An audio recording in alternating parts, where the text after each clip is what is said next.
A 12th century Indian mathematician named Bhaskara put forward what has to be history's most concise proof of the Pythagorean theorem.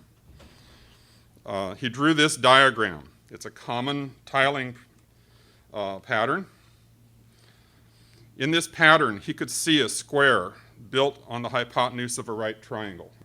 But he could also see the same area in two squares built on the legs of the same right triangle. So a squared plus b squared equals c squared, and it's there. The truth of this statement is accessible to direct perception. His proof was a single word: behold. When I see Building 7 come down, my gut level response is simply to say, behold. If you watch it happen, there is really no question. It's a classic demolition. All support has been removed and the building falls straight down. We've seen it many times, always and only as a result of demolition. NIST wants us to discount our perceptions and our common sense and believe only them. However, we cannot overlook the fact that the NIST report was produced by a government agency in an administration that was notorious for censoring scientific reports for political purposes. The claim that an event resembling controlled demolition was caused by office fires is patently absurd. The analysis leading to this conclusion was based on computer models while discounting contradictory physical evidence. The computer model has not been made public. The report has not been peer-reviewed. Before NIST even began its study, the crime scene had been destroyed. NIST refused to search for residue of explosives. As our colleague Frank Legg has put it, quote, "The evidence for explosives in controlled demolition of all three buildings is both compelling and obvious. Hence, the failure of NIST to consider this possibility is prima facie evidence of corruption." This is a profile of the World Trade Center Building 7. It was a tall trapezoidal-shaped building. It's situated a little more than 100 meters north of the North Tower across Vesey Street. It's 47 stories, or 174 meters, or 571 feet tall. Its footprint is basically the size of an American football field. It has 58 perimeter columns and 25 core columns, and it was a massive building. The 23rd floor housed a specially reinforced bunker for the New York City Office of Emergency Management. The tenants of the building in 2001 included Solomon Smith Barney, the IRS Regional Counsel, the U.S. Secret Service, the DOD, CIA, New York City Office of Emergency Management, Security Exchange Commission, and several banks and insurance companies. Needless to say, it was a very security-minded place. On the morning of 9/11, WTC 7 was hit by debris from the collapse of the North Tower. Much is made of this, but whereas the Twin Towers were hit by Boeing 767s flying at over 500 miles an hour, the few large projectiles that hit WTC 7 were more like mid-sized trucks, and the fastest of them that I measured were traveling at about 78 miles per hour. That's highway speed. The planes that hit the Twin Towers had about 1,500 times the kinetic energy of the fastest moving debris that hit WTC 7. Ultimately, NIST discounted the debris damage as a factor in the collapse of the building, but many people in their common perception still think that's a major factor. There were fires on a limited number of floors that moved around the building, staying in any one place no more than 20 to 30 minutes, exhausting the fuel and moving on. NIST claims that the northeast corner of the 12th floor had intense, prolonged fires, which caused unprecedented thermal expansion in the beams overhead, pushing a girder off its seat. This failure, they claim, cascaded down several floors, leaving column 79 unsupported and causing it to buckle. The failure of this single column, they say, is what ultimately brought down the building. Throughout the day, there were sounds of explosions and reports that WTC-7 was going to come down. Because we just heard one more explosion. That's about the fourth one we've heard. You want to call your mother or something? You got to get back to I didn't know it was the 7 World Trade Center, but I know it now coming back. A 4-block radius has been cordoned off because fire officials expect that building to collapse. That kind of report was going on all afternoon. There's another one with Ashley Banfield, the previous woman here, also saying, see that building? That's the one I've been told numerous times is the one that's coming down next. So, BBC News famously jumped the gun and reported the collapse of WTC-7 in detail about 20 minutes prior to its actual occurrence. Other reporters who apparently knew the New York skyline better seemed to have had the same script but showed confusion when they were reading what they were reading did not match what they were seeing. We are getting information now that one of the other buildings, Building 7 in the World Trade Center complex, is on fire and has either collapsed or is collapsing. And you, to be honest, can see these pictures a little bit more clearly than I. And clearly those fires continue to burn at about 4:15 Eastern Daylight Time. So he identifies when he's saying these things, and it's 4:15. The building came down at 5:20. In my teaching, I use a video frame tracking program called Tracker as a data gathering tool. Here's an example of how it works. A student took a video of me dropping a soccer ball from a ladder. I imported the video into Tracker, then marked the position of the ball in each frame. Tracker captures the position and time data from which it can compute velocity and acceleration and graph anything versus anything else, basically. This is a graph of velocity versus time for that soccer ball as it's dropped. And notice that the slope, this basically is a linear graph when you take velocity versus time when there's a constant acceleration.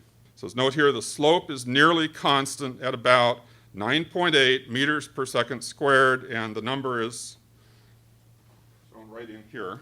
It's 9.78 is what it's giving. But notice how linear it is.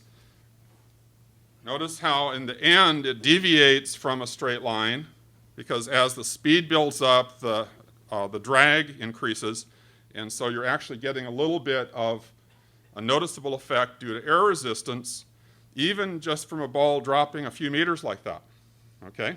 So air resistance, as subtle a force as it is detectable, okay? This is a graph for the roof line of WTC-7. Note that for well over 2 seconds, the graph is linear, so the acceleration, similar to the soccer ball, the acceleration is constant. The slope of the linear portion of the graph is essentially equal to the acceleration of gravity within the margin of error of the measurements. In other words, for this building, even though it is falling straight down through its own supporting structure, free fall actually happened. Notice also that there's a sharp onset of free fall. It just turns a corner up there. The building is holding steady, then it simply lets go. In the approximately 2.5 seconds of free fall, it falls over 100 feet, the equivalent of about 8 stories. Free fall is motion under the influence of gravity alone. All resistance must be removed.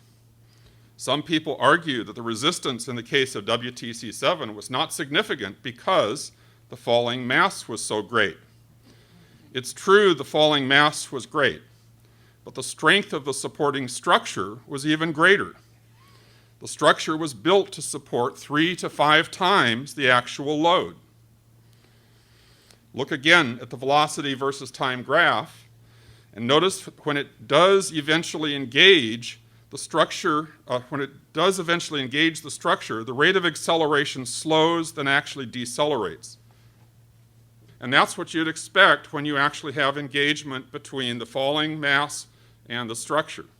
As NIST is basically saying that the top part is crushing the structure, it should have been looking like that all along. The building has the strength to decelerate this falling mass. It's just that it wasn't happening. Newton's laws are formulated in terms of forces, masses, and accelerations. Another parallel set of concepts are the conservation laws. I'm teaching a little physics today. The conservation of energy, conservation of momentum, and conservation of angular momentum are primary ones there. To lift an object requires something we call work. And that amount of work is stored as potential energy as long as the height is maintained. When the object falls, the potential energy is converted to kinetic energy, the energy of motion during free fall. During free fall, all of the potential energy is converted into kinetic energy. But if any of the energy is used for other purposes along the way, such as crushing the concrete or deforming the steel or throwing things around, there will be less energy available to be transformed into kinetic energy. Okay? So I did a little simulation where I hope you noticed as it went through, as it had to do some work on something else, it slowed down the falling ball because some of that energy was getting siphoned off for other purposes. And you can measure the result as the kinetic energy of the falling ball is thereby reduced. In the case of WTC 7, all of the energy was transformed into kinetic energy. So therefore, the work needed to destroy the structure was not available. It had to come from some other source. The fact of free fall is literally proof of demolition.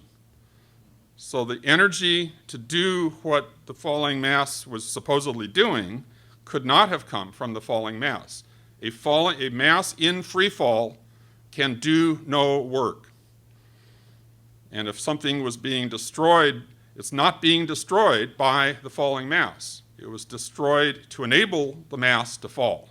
The final draft of the NIST WTC 7 report for public comment was released in August 2008, and the final report was released in November 25, 2008. In both of these, NIST discusses the rate of fall of the building. My measurement tracking the roofline is a completely standard way to understand its motion. NIST, however, did not initially do this. What NIST did was measure the overall time between two data points, like starting and stopping a stopwatch. The ending point was when the roofline reached the level of the 29th floor.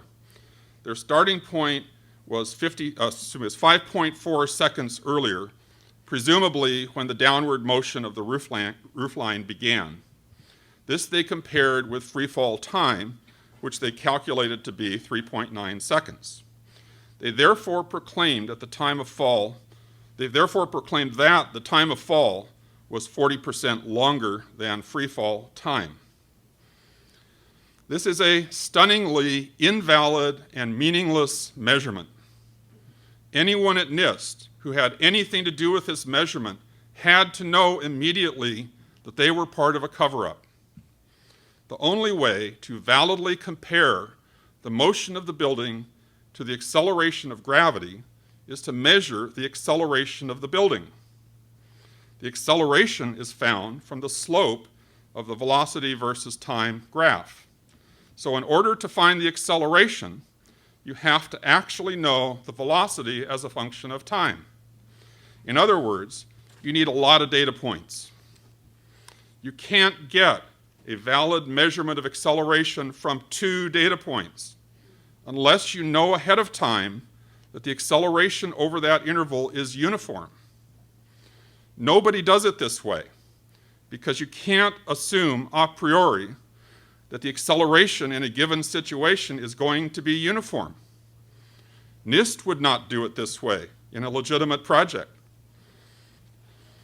NIST desperately wanted to claim that free fall did not occur.